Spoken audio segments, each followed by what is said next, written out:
Hello, this is AnlineOffline. Welcome back to another Casuals Quick Guide. For today's video, we'll be covering the AK117. Available since launch and unlockable at level 8, the AK117 is a fully automatic, modern Kalashnikov rifle that first debuted in Call of Duty Online. In real life, there is no AK117, but given its numerical designation, I think it's fair to say that it's based on the AK107. More specifically, the civilian prototype, the Saiga MK107, which would later be reworked into the Kalashnikov SR1. Saiga's prototype features a full-length Picatinny rail, something that the later AK200 series and AK12 would be known for. But we'll get to there when we cover the KN44. Back to the 117, it received a number of buffs recently. Prior to those buffs, the AK117 was not an exceptionally fast-killing weapon, and had somewhat average time to kill. The slight buff to its initial damage range isn't much, but the biggest change would be to its arm multipliers. Assuming that you can land at least 2 shots to the forearms, you have a very likely chance of reducing your time to kill, and thus making the AK117 a very viable aggressive weapon.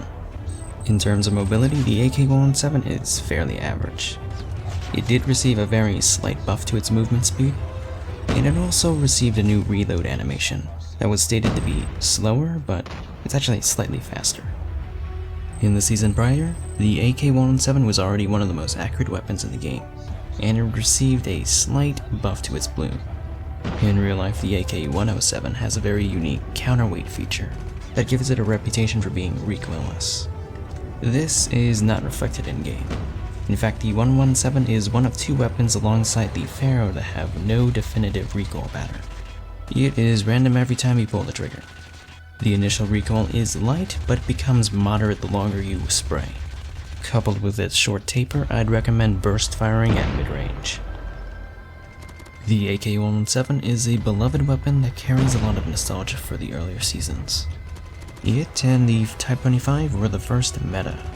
Since then, it hasn't truly been relevant, usually overlooked in favor of the RUS-79U, which shared similar stats but had SMG mobility. Earlier this year, it received a range buff which made it underrated. Nowadays, the 117 is a top 5, top 6 AR, just shy of being meta. I genuinely hope that the AK117 receives no further changes. It's fine as is. It received good buffs, but not enough to make it meta. Maybe in the event of one of the weapons in S tier gets nerfed, then maybe it'll be meta then. But hey, that's just my opinion. This has been a Casuals Quick Guide. My name is On, and I'm off.